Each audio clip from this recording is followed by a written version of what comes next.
DSM Podcast Inspirasi Berbagi. Ustadz, ini kan sudah 10 hari terakhir. Iya. Menjelang ini udah puasa ke 15 ya. Masuk ke malam 16. Iya. Cepat banget Ustadz. Nggak terasa. Nggak terasa ya.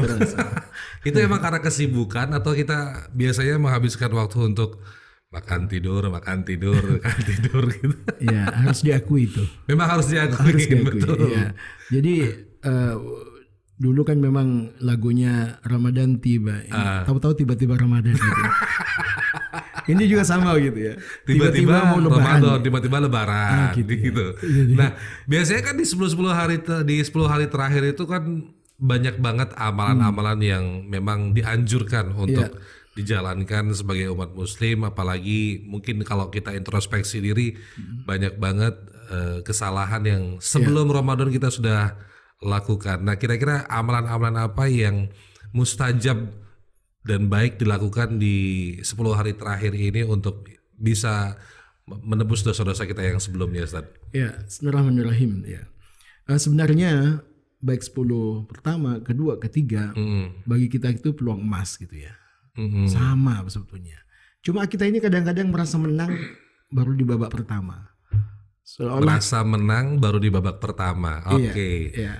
Seolah-olah kita itu jadi pemenang gitu. Padahal mana ada pemenang yang berada di babak pertama. Ya.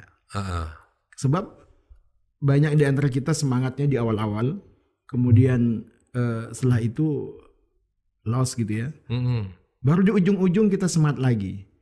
Tapi di ujung-ujung itu sudah energi udah terkuras gitu. Bukan terkuras oleh ibadahnya, tapi kesibukan lainnya. Betul. Siap mudik lah. Ya. Antri di mall lah gitu. Betul. Sekalipun sekarang sudah ada marketplace ya, Ustaz ya. Rasa-rasanya kayak body saya ini size-nya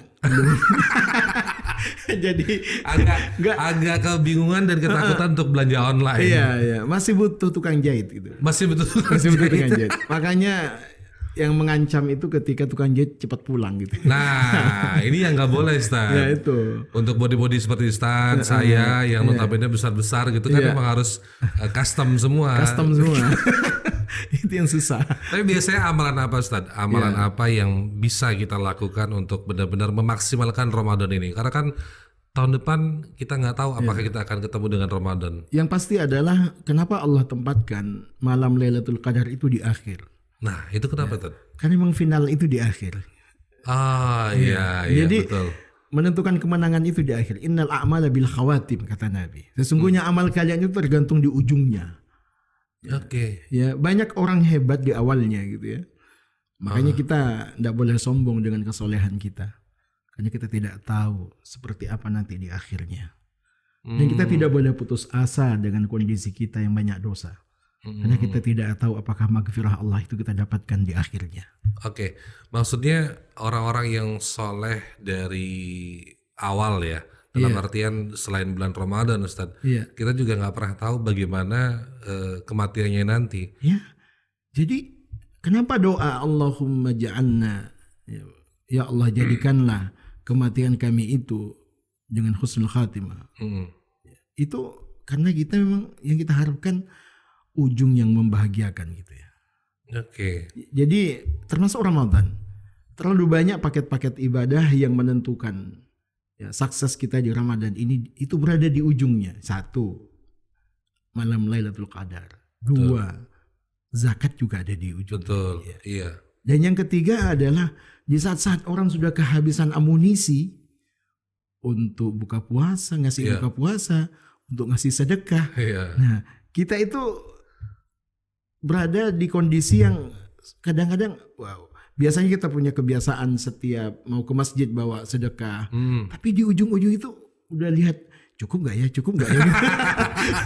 Jadi, akhirnya menimbang pertimbangannya seperti itu. Iya, padahal di ujung-ujung itu tambah bonus itu tambah harusnya berganda gitu. Di ujung Ramadan, di akhir-akhir Ramadan tuh emang harus gaspol, Ustaz ya. Iya. Saya di antara orang yang tidak sepakat ya dengan acara-acara mudik gitu ya. Kenapa, Ustaz? Ya, karena emang nggak mudik. Enggak, karena mengganggu itu kehusyukan di ujung itu, di akhir di Ramadan itu.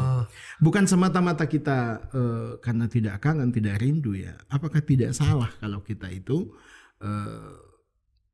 untuk mudik itu apakah pasca Ramadan ya, hari raya di sini kemudian kita pulang pada hari raya.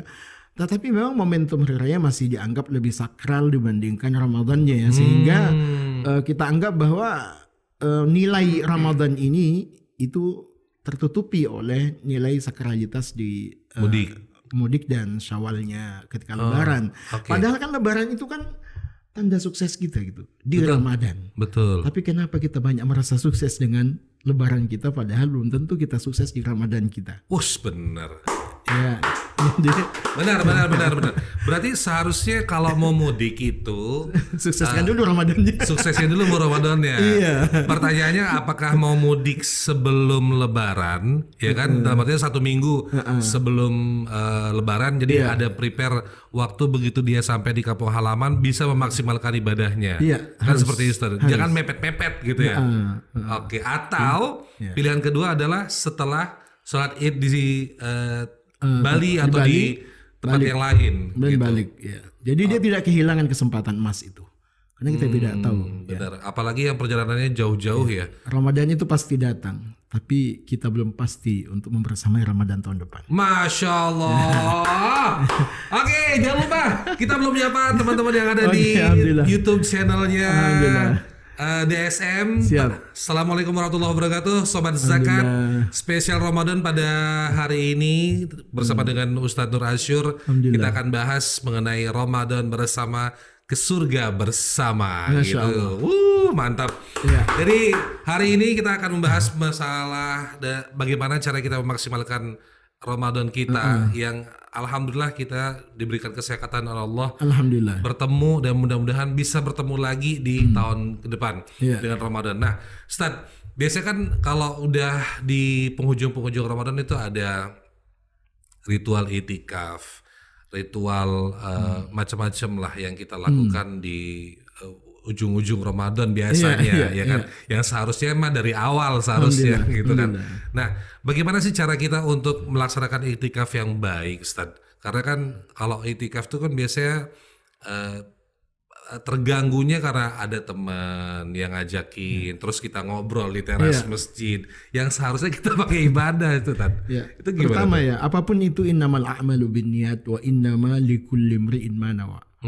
Hadis ini menegakkan bahwa memang kekuatan motivasi itu kekuatan utama. Kekuatan motivasi adalah kekuatan utama. Oke. Bagaimana amaliyah kita itu tergantung bagaimana motivasi kita. Oke. Jadi sebelum kita itikaf ya, sebelum kita memasuki 10 akhir Ramadan, yang pertama bagaimana apa yang memotivasimu dan apa harapanmu di 10 akhir itu. Motivasi dan obsesi atau harapan kita ke depan di hari-hari itu yang membuat kita disiplin di saat kita sedang iktikaf itu. Karena kita punya harapan. Makanya dalam semua ibadah itu harus ada motivasinya. Dalam semua ibadah itu mesti ada harapannya. Kenapa Allah Subhanahu wa taala mengatakan faman ya'mal misqala dzarratin khairan yarah. Sedikit pun kamu melakukan pasti akan aku balas. Supaya ada harapan kita. Nah, memasuki 10 akhir Ramadan, apa harapanmu pada Allah? Terlalu banyak masalah kita yang mesti kita sampaikan pada Allah. Benar. Pribadimu, ya, keluargamu, pekerjaanmu, bisnismu, masa depanmu. Proposal itu harus diajukan di 10 akhir ini. Ada satu yang amat penting. Karena di malam-malam akhir itu ada kocok ulang takdirmu. Kocok ulang takdir itu maksudnya gimana, Tad? Allah akan merevisi takdir kita. Memang bisa gitu, Tad? Maksudnya memang ada seperti itu? Malam Lailatul Qadar itu adalah malam revisi takdirmu. Jadi disitulah kita kesempatan untuk mengajukan proposal kita sesuai apa yang kita kehendaki. Apa yang kita harapkan pada diri kita, apa yang kita harapkan pada istri kita, anak kita, keluarga kita, masa depan bisnis kita, atau masa depan akhir hayat kita setelah kehidupan ini. Banyak orang yang berpikir bahwa setiap ibadah itu hanya iyyaka na'budu, padahal ibadah itu juga iyyaka nasta'in. Jangan sampai dalam ibadah itu tanpa proposal gitu. Oke. Nah, Berarti di 10 malam terakhir apapun permintaan kita untuk diri, keluarga, bisnis, ajukan aja Ustaz. Ajukan pada Itu boleh ngajak istri gak sih Ustaz untuk itikaf? tergantung fasilitasnya ya.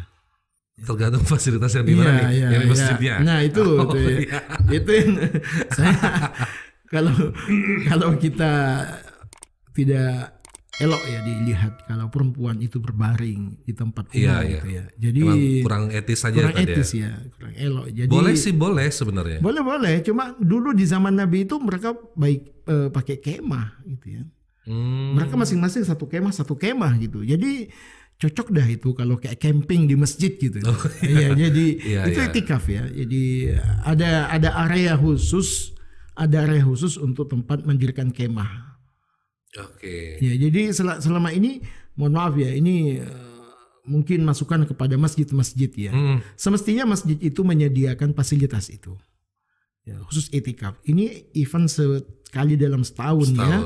Nah, jadi kalau memang bukan punya masjid, kita dikasih area ya yang aman ya, apakah itu dalam bentuk disediain terop ya, kemudian kita kemah di bawahnya gitu ya, khusus laki-laki, kemudian ada khusus perempuan, kemudian tertutup, kemudian fasilitas MCK juga memungkinkan ya. Jadi saya ketika ada yang bertanya, Ustadz bagaimana hukumnya perempuan itikaf? Boleh saja asalkan fasilitas itu tersedia. Gitu ya. Yang pertama aman secara syar'i, kita tidak ada ikhtilat di situ, tidak ada percampuran. Yang kedua memang kita bisa khusyuk karena tidak ramai. Karena kalau semakin banyak juga itikaf, terutama ibu-ibu, nggak jadi itikaf. Mau itikaf apa? Gibah ntar jadi itu juga masalah. Jadi kekuatan motivasi itu ya. Jangan sampai kita masuk masjid itu tanpa ada motivasi untuk apa ini saya berangkat. Jadi benefit apa yang saya dapatkan dengan ibadah ini. Yang kedua, harapan apa yang saya harus dapatkan dengan akan terwujud dengan ibadah ini. Jadi jangan sampai kita masuk ke itikaf itu kita tidak membawa masalah kita dan kita tidak membawa harapan kita. Betul. Ya. Berarti kalau perempuan mau itikaf bareng sama suaminya itu sebenarnya boleh saja. Boleh saja, yang penting fasilitas. Tapi nggak boleh nyatu tempat, Mas. Iya betul. Itu pindah tidur.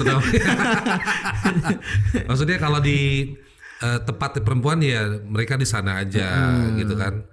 Jadi kalau laki ya tetap nggak boleh nyampur sekalipun dia suami istri di sana. Sampai saya bilang kepada masjid, tolong matiin dong CCTV-nya perempuan kalau itikaf gitu. Kan nggak enak dong. Iya sih. Ya meskipun hanya. Sedangkan operator di masjid kan pasti laki-laki, Ustaz. Nah makanya itu kan kita antisipasi semuanya ya. Jadi jangan sampai kan mereka merasa aman, nggak ada yang lihat, tertutup, pada CCTV ada gitu. Sama aja. Jadi itu penting, itu diperhatikan oleh para mu'takif ya, pada orang-orang yang itikaf. Ustaz, di 10 hari terakhir ini itu ada jaminan nggak seorang hamba menengadahkan tangannya terus berbohon kepada Allah, Allah akan jabah di 10 hari terakhir Ramadan ini? Ya, itu pasti ya. Karena jangankan 10 akhir, setiap hari Ramadan itu mustajab ya. Itu hari-hari yang Allah berikan kesempatan kepada kita untuk menyampaikan keluh kesah kita, menyampaikan masalah kita, menyampaikan taubat kita kepada Allah. Dan yang lebih penting adalah saat ini kita kan menganggap bahwa maghfirah, ampunan Allah itu hal yang biasa. Padahal yang paling kita takuti itu dosa yang tidak diampuni. Iya loh, benar Ustaz. Kita takut miskin, kita takut sakit, tapi tidak pernah kita takut kalau dosa kita tidak diampunin. Sehingga kita kadang-kadang ini, mohon maaf ini ya, sahabat semuanya, sobat zakat semuanya, kadang-kadang kita gelisah terhadap sesuatu yang sudah ada jaminannya dari Allah. Rezekimu, bahagiamu, pertolongan Allah padamu, jika kita on the track di atas jalan Allah, pasti kamu dapatkan itu. Rezekimu dijamin, bahagiamu dijamin, pasti pertolongan Allah padamu setiap kamu punya masalah. Tapi ada satu yang gak ada jaminannya. Satu, pastikah dosamu diampuni? Dua, pastikah amalmu diterima? Tiga, pastikah bahagiamu setelah hidup ini? Gak ada jaminannya. Bahagiamu setelah hidup ini maksudnya saat kematian itu, Ustaz? Saat menjelang kematian, saat kita di yaumul akhir. Kita banyak orang yang romantis di dunia, tapi belum tentu dia bisa romantis bersama suaminya di sana. Banyak orang yang merasa aman, saya nggak cerai. Iya, betul. Terjamin nggak kamu nggak cerai di sana? Allah alam. Ya, mohon maaf ya. Banyak orang yang bahagia di dunia sudah merasa sukses. Padahal kesuksesan itu bukan di babak pertama, tapi kemenangan itu ada di babak kedua. Anda boleh ngambil piala. Oke. Tidak ada ceritanya orang menang di babak pertama dikasih piala loh, Mas. Belum. Itu masih babak penyisihan. Masih penyisihan ya, Ustaz. Ya, jadi memang ini yang perlu kita kuatkan di 10 akhir ini. Kita renew kembali semangat kita. Kita renew kembali taubat kita. Karena kesempatan ini semakin di ujung semakin kita khawatirkan, tanpa makna kita lewati gitu ya, tanpa rasa kita lewati. Nah, Ustaz, kalau saya ambil sedikit dari apa yang Ustaz Nur Asyur sampaikan, bahwa kita sering gelisah tuh mengenai masalah rezeki kita, ya kan, masa depan kita, yang jelas-jelas Allah sudah jamin. Allah udah jamin bahwa setiap makhluk hidup yang Allah ciptakan pasti akan ada rezekinya. Nah, cuman yang saya kadang-kadang nggak habis pikir itu gini, Ustaz. Banyak teman yang soleh, yang justru mereka khawatir urusan itu, ketimbang teman-teman saya yang mungkin dalam notabene sholatnya jarang, puasanya boro-boro, tapi saat mereka menghadapi masalah itu, pasti Allah bantuin lah gitu kan. Padahal sholatnya enggak, puasanya jarang, baca Quran nggak bisa, tapi saat dia ada masalah dia berani punya keyakinan seperti itu, yakin diterima tobatnya, yakin itu mana. Orang-orang yang rajin ke masjid, baca Quran setiap hari, begitu mereka ada masalah, mereka cenderung murung dan kadang-kadang merasa, ya Allah kok gini ya hidup saya.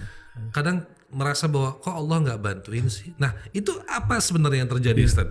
Sebetulnya motivasi ibadah ya. Motivasi ibadah itu yang paling tinggi adalah cinta. Tidak ada lagi motivasi ibadah yang mengalahkan kekuatan cinta. Karena cinta itu menghilangkan kelelahan. Cinta itu menghilangkan kelelahan, dan cinta itu membuat kita semangat. Yang kedua, buah syukur kita kepada Allah. Nah, terlalu banyak nikmat Allah dalam hidup kita, tapi terlalu sedikit abdi kita kepada Allah. Yang ketiga adalah rasa takut kita, jangan-jangan kita nggak diterima. Nah, saya curiga orang saleh seperti itu bukan dia takut, tidak, khawatir. Jangan-jangan amal dia itu tidak diterima oleh Allah. Jangan-jangan dosa dia nggak diampuni oleh Allah. Tapi kalau itu masalah dunia, musibah ya, ini musibah kan sesuatu yang pasti. Betul. Dalam surah Al-Baqarah 155 Allah katakan bahwa musibah itu tidak akan pernah berhenti, tapi hanya bisa berganti. Catat. Itu bagus untuk status di Instagram. Surah Al-Baqarah 155. وَلَنَبْلُوَنَّكُمْ بِشَيْءٍ مِّنَ الْخَوْفِ وَالْجُوعِ وَنَقْصٍ مِّنَ الْأَمْوَالِ وَالْأَنفُسِ وَالثَّمَرَاتِ. Di awal ayat itu Allah katakan, kami pasti. Itu sampai 3 kali kata pastinya. Karena ada nun taukid saqilah di situ, ada nun penguat di dalam nahu, dan ada tekanan-tekanan yang Allah ulang 3 kali. Jadi ujian itu pasti. Tapi ujian itu berganti-ganti. Al-khawfi wal-ju'i wa naqsi minal amwal. Jadi ujian tidak akan pernah berhenti, tapi hanya bisa berganti. Oke, cocok. Berarti sekalipun kita dalam ujian, satu masalah terlewatkan. Siap-siap lagi menghadapi. Pasti akan ada masalah selanjutnya. Lagi. Yang belum. Ada satu, Mas. Apa itu? Ente mau selesai ujiannya? Nggak jujur dulu. Mau selesai ujiannya? Kalau selesai ujian jangan ada solusi aja lah. Ternyata dirimu tahu ya. Pasti disuruh mati gitu. Ujian di dunia yang selesai. Tapi begitu dikubur, ditinggal sama yang antar ke kubur, ujian lagi di situ. Karena banyak orang berpikir bahwa, gimana nih masalah saya? kapan selesainya gitu. Boleh, saya bilang. Kita sering ada yang nanya kayak gitu, Ustaz. Ya, kita doakan secepatnya bisa. Apa Ustaz? Mati. Oke. Jadi di ujung Ramadan ini terlalu banyak yang harus kita sampaikan pada Allah. Pertama adalah mudah-mudahan ya amal kita semua diterima. Ya, mudah-mudahan dosa-dosa kita diampuni. Amin. Tapi ada lagi yang lebih penting. Apa tadi? Jadi mampunya kita menghadapi hidup kita setelah ini gitu. Jadi di dalam Al-Quran Allah katakan begini, Allah takhafu wa la tahzanu. Jangan takut melihat masa depanmu dan jangan sedih melihat masa lalumu. Itulah buah Ramadan pada kita. Ya kadang-kadang beratnya tuh gini Ustaz, di 10 hari terakhir itu kan kita nih mungkin iman lagi naik tadi ya. Iman lagi naik habis ngobrol sama Ustaz Nur Asyur, imannya lagi nanjak gitu. Kita ngomong sama pasangan kita, sama anak-anak kita, apa namanya? Saya Abah nih gitu. Abah mau habis buka puasa di rumah, cus ke maghrib ke masjid. Setelah itu diam di masjid atau mungkin pulang sebentar makan terus balik lagi. Bisa jadi setelah tarawih langsung lanjut tadarus. Nah, mungkin akan seperti itu terus nih polanya nih. Ya, itu kalau saya lihat amat itu egoisme itu.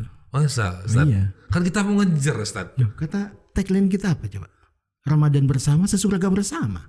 Oh iya ya. Ya. Terus harusnya gimana dong, Ustaz? Ya. Ramadan itu ya, cara kita lebih efektif karena satu visi, satu misi, satu frekuensi dengan keluarga kita.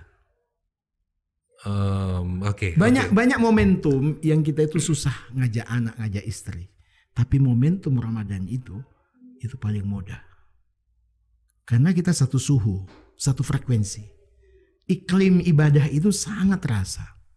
Dari suasana Ramadannya, kanan kiri tetangga pada ke masjid semua untuk tarawih. Jadi kalau dirimu tadi Abah mau kesini, mohon maaf ya, itu egoisme itu. Oh, ini di bagian ini tolong dipotong aja.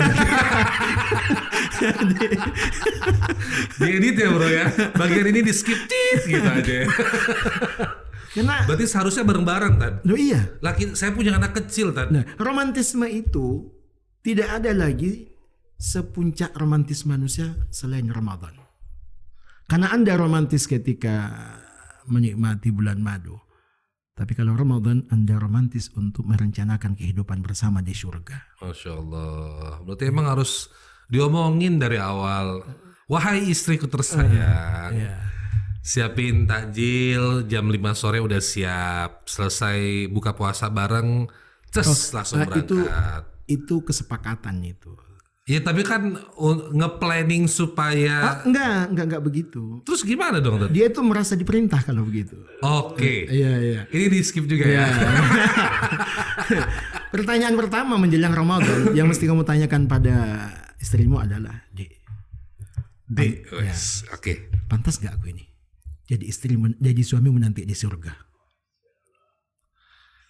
Nah ini boleh direkam nih. Oke, saya mau biar gak nyatet lagi. Terus setelah dia diam gitu natap dirimu, pantas kok mas gitu. Asalkan 1, 2, 3 gitu kan. Dia kan yang paling paham kan istrimu. Betul. Ibadahmu gitu, akhlakmu gitu ya. Pelit dan tidakmu kan yang tahu kan dia gitu. Jadi kita ini kadang-kadang menyepelekan istri. Padahal dialah yang paling pas dalam nasihatnya kepada kita. Karena dia paling tahu kekurangan kita. Orang banyak loh ngasih nasihat pada kita, tapi dia nggak tahu penyakit kita. Iya. Dia kasih hanya vitamin aja. Kalau istri kan obat kalau ngasih nasihat. Pahit sih. Iya.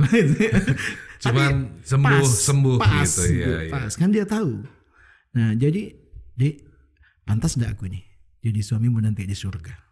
Apa saranmu padaku agar Ramadan ini bermakna untukku bersamamu?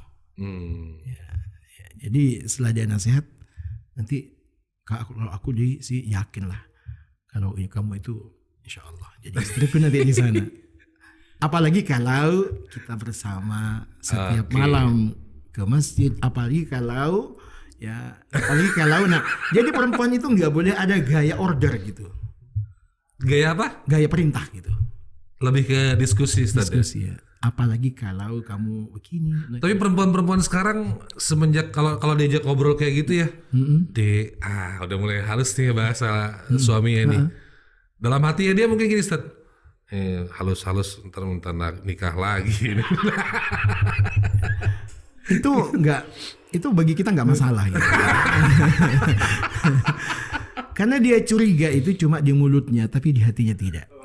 Oke. Jangan pernah percaya pada emosi perempuan. Jangan pernah percaya pada emosi perempuan. Kenapa gitu, Ustaz? Karena hanya di mulutnya, di hatinya tidak. Oh. Catat. Biasanya perempuan ya ngusir suaminya, kamu keluar gitu. Saat dia keluar diintip itu. Bahkan dia psikologisnya begitu, Ustaz. Begitu ya. Dia intip kemudian dia tanya pada depan, masnya ke kanan apa ke kiri? Ya. Jadi, ngusir kalau notabene orang ngusir harusnya nggak peduli ya tadi. Peduli, tapi dia enggak, malah itu dicari-cari itu informasi sibuk dah. Ngusir tapi diperhatiin gitu. Aneh ya. Jadi memang unik ya. Oke, terus bagaimana Ustaz caranya kita bisa ngajak nih? Ya. Kan seperti judul kita sekarang Ramadan bersama, sesurga bersama. Jaga emosinya. Ilmu kan udah tahu pemantiknya apa. Ya. Oke. Perempuan itu ya. Ini diajak mikir sama Ustaz. Perempuan itu diajak kemanapun mau. Asalkan jangan pada saat dia emosi. Emosi perempuan tundukkan dulu. Ini ilmu lagi nih. Ya. Oke. 3 caranya. 1 pujian, 2 rayuan, 3 cuan. Tuduh, ya Allah. Yang terakhir ini beratan. Oke, pastikan dicatat cara menaklukkan hati istri. Itu pertama, pujian. Yang kedua, rayuan. Yang ketiga, cuan. Jadi kalau dia sudah aman di situ ya. Jadi kerjaanmu sehari-hari adalah. Tapi emang benar, Ustaz. Begitu kita bisa untuk nge-grab hati pasangan kita. Insya Allah itu. Hal-hal atau mungkin kegiatan yang kita awalnya mau ngomong nih takut dia marah, kita keluar terus. Welcome itu. Mau kesini bentar. Fadal. Fadal. Asal suasana hati sudah. Iya. Gitu ya. Tapi emang yang paling gampang untuk membuka hati pasangan itu emang cuan, Ustaz. Enggak. Sekalipun enggak. Kalau saya enggak setuju. Saya tidak sekalipun belum masuk rekening, Ustaz. Begitu ada telepon aja, bro, kerja ya. Wih, gas gitu. Bagi saya tidak ada perempuan yang materialistis. Oke. Ya. Tapi perempuan itu ya membutuhkan gitu ya. Oh iya, betul sih. Iya, emang benar sih. Ya, jadi jangan gitu. Makanya dia lebih suka pujian dibandingkan cuan. Ya. Tapi Tad, biasanya kalau perempuan tuh dipuji itu kadang-kadang dia gitu Tad. Itu kan mulutnya. Kalau hatinya enggak gitu. Senang gitu. Iya Allah. Jadi, sayang, makasih ya sayang, ya Allah, baik banget. Apa buktinya gitu? Kalau perempuan itu lebih suka pujian dibandingkan cuan? Kalau dia dikasih cuan palsu dia ngamuk. Tapi kalau dikasih rayuan palsu enggak pernah ngamuk. Catat lagi. Hari ini kayak banyak quote-quote supaya bikin statusnya bagus-bagus. Ustadz Nur Asyur gitu. Pujian, rayuan, dan cuan gitu. Kan Ramadan bersama gitu. Iya sih. Ya, jadi kita itu sebetulnya kadang-kadang menganggap suasana keluarga itu udah siap untuk kita ajak ibadah. Ini kan Ramadan. Jangan-jangan anakmu bilang, ya Abi juga dulu nggak pernah baca Quran, ya. Abi gimana? Mumpung aku libur katanya, salahkah aku banyak HP, banyak nonton, mumpung libur? Ya. Sebelum Ramadan, Abi kapan baca Quran? Abi kapan Zikir abi kapan ke masjid, tahu-tahu sekarang dia libur ngajak dia ke masjid gitu, ya asik-asik dong. Nah di sini perlu ya pengkondisian awal. Pertama pengkondisian awal itu suasana hati. Adik kita selama sebulan ini kita ingin bersama-sama untuk lebih baik. Oke. Ya. Berarti emang harus diajak gitu tadi ya. Kita di planning awal juga kalau emang. Tapi memang alhamdulillahnya sekalipun di Bali tadi ya, itu kan suasana Ramadannya berasa kalau emang kita ada di dekat di lingkungan masjid. Kita sendiri yang ngajak ngegandeng pasangan kita, anak-anak kita untuk ini loh kita Ramadan hari ini. Supaya mereka merasa bahwa Ramadan kok sama aja hawanya dengan hari-hari lain, nggak ada yang spesial, jangan sampai seperti itu kan gitu kan. Oke, berarti kalaupun kita mau ngajak ya kita juga harus memberikan contoh, sekalipun kita nggak ke masjid untuk ngajak mereka karena ada suatu hal yang nggak bisa ditinggalin, at least kita di rumah ya baca Quran juga, ngajarin ke mereka untuk murojaah juga pada saat di masjid gitu. Oke. Jadi kekuatan itu yang membuat mereka semangat ya untuk karena anak-anak kita sulit berubah karena krisis keteladanan.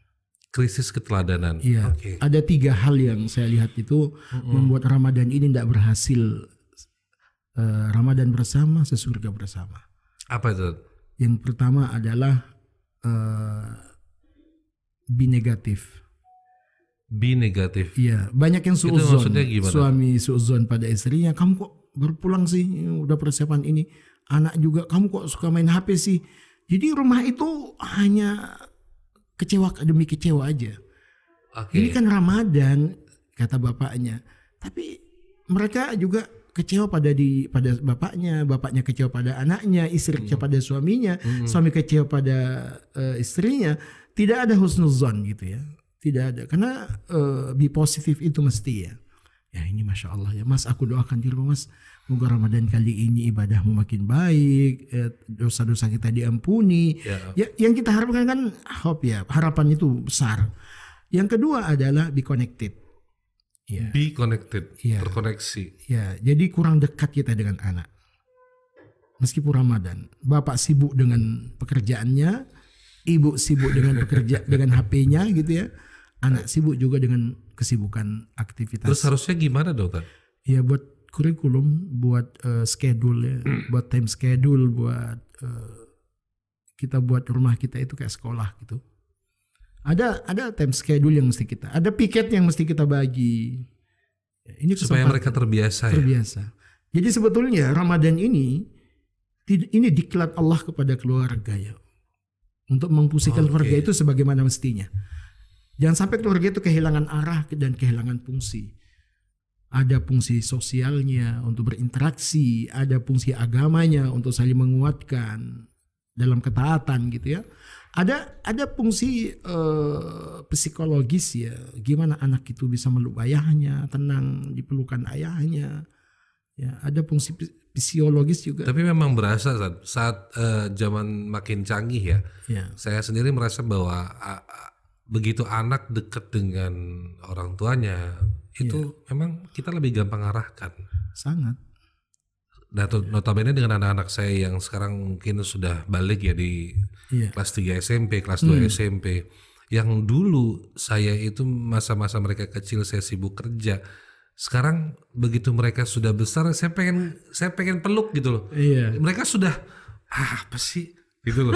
Mereka ngerasa agak risih mungkin karena waktu mereka masih kecil yang seharusnya mereka saya maksimalkan. Itu mesti ada dalam bahasa kita itu ada hutang pengasuhanmu itu.